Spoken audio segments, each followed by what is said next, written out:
ते कसं झालं? 16 डिसेंबर रोजी आजांना थोडंसं अस्वस्थ वाटत होतं. ते बसले होते घरात. त्यांना चक्कर वगैरे आल्यासारखं जाणवलं, घाम वगैरे फुटलेला. त्यांना लगेच शेजारी सगळ्यांनी गाडीतून घालून हॉस्पिटलला नेलं.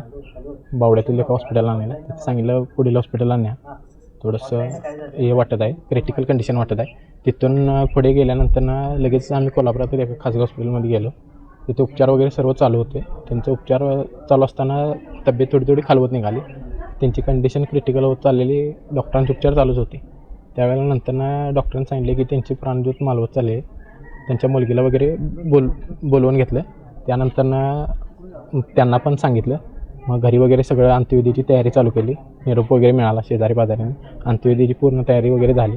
त्यावेळेला आम्ही ॲम्ब्युलन्समधून घेऊन येताना कसबावाड्यात चौगली गलीच्या आसपास स्पीड ब्रेकरवरून गाडी गेल्यानंतर त्यांचा थोडासा हात हल्ल्यागत झाला. हात हल्ल्यामुळे आम्ही एकमेकाला कल्पना दिली. गाडी लगेच बाजूला घेऊन बघितलं तर त्यांची जरासा आम्हाला तब्येत दाखवा लागल्यानंतर आम्ही लगेच एका खाजगी हॉस्पिटलला गेलो.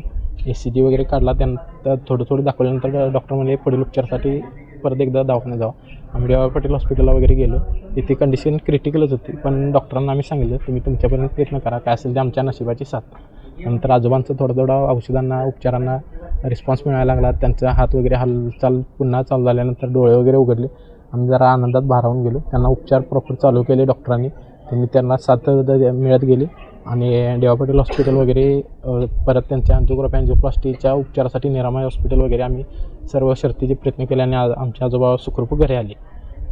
धन्यवाद डॉक्टर डी.वाय पाटील हॉस्पिटल, निरामय हॉस्पिटलचे डॉक्टर शेखर बेसे आणि त्यांच्या स्टाफने वगैरे आम्हाला अत्यंत चांगली हे कॉपरेट केलं, आम्हाला चांगलं रिस्पॉन्स दिला.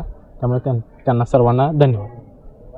जर तुम्ही अजूनही यूट्यूब चॅनलला सबस्क्राईब केलं नसेल तर ते लगेच सबस्क्राईब करा.